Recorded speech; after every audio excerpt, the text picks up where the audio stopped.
हमारे माह मिलाद में, इज्तिमाई मिलाद में, यानी वो जो जुलूस वगैरह होता है या कुछ चरागा देखने के नाम पर कई बेपर्दा लड़कियां बाहर आ जाती है, औरतें बाहर आ जाती है। और माज़अल्लाह सुबह माज़अल्लाह जो मुझे इत्तलात है, जो कहा जाता है, बताया जाता है कि माज़अल्लाह सुम्मा माज़अल्लाह, अल्लाह पाक हमारे हाल पर रहम फरमाए कि उन बेपर्दा लड़कियों को देखने के लिए लड़के पहुंचते हैं और वो लड़कों को दिखाने के लिए पहुंचती है। अरे तुम नबी पाक की जश्न विलादत की खुशियां मनाने के लिए आए हो और तुम रसूल पाक को नाराज करने वाले काम कर रहे हो।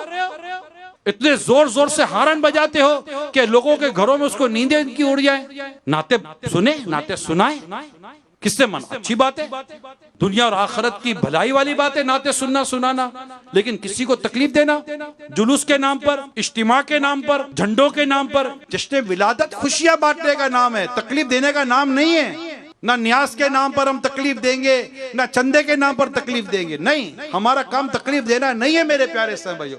वैसे ही कौम तकलीफ में मुब्तला है। हाँ, मैं ये जरूर कहूंगा कि अल्लाह पाक तौफीक दे तो अपनी हस्बे इस्तिताअत, हस्बे हैसियत अल्लाह ने जो दिया है उसके ऊपर खुशी जरूर करे विलादत के मौके पर, और खुशी का चर्चा करे कि अल्लाह को पसंद है।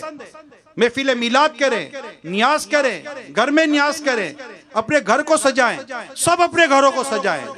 चरागा लेकर, लाइटें लेकर घर पर लगाने में कोई इतना नहीं है। 12 झंडियां, छोटी छोटी झंडियां ले ले, घर पे लगा ले, झंडे लेकर घर में लगा ले, कोई प्रॉब्लम नहीं है। इससे अल्हम्दुलिल्लाह जेब पर वजन नहीं पड़ता, बल्कि अल्लाह पाक ने चाहा तो इस खर्चे की बरकत से दुनिया और आखिरत की भलाइयां मिलेंगी, कर्जे उतरेंगे और अल्लाह पाक रोजी रिस्क में बरकत अता फरमाएगा। आका का सदका लेकर आका की विलादत की खुशी में खर्च नहीं करेंगे तो कहां करेंगे? कि जिसका खाना उसका गाना, तो हम जिसका खा रहे हैं गीत उसके गा रहे हैं।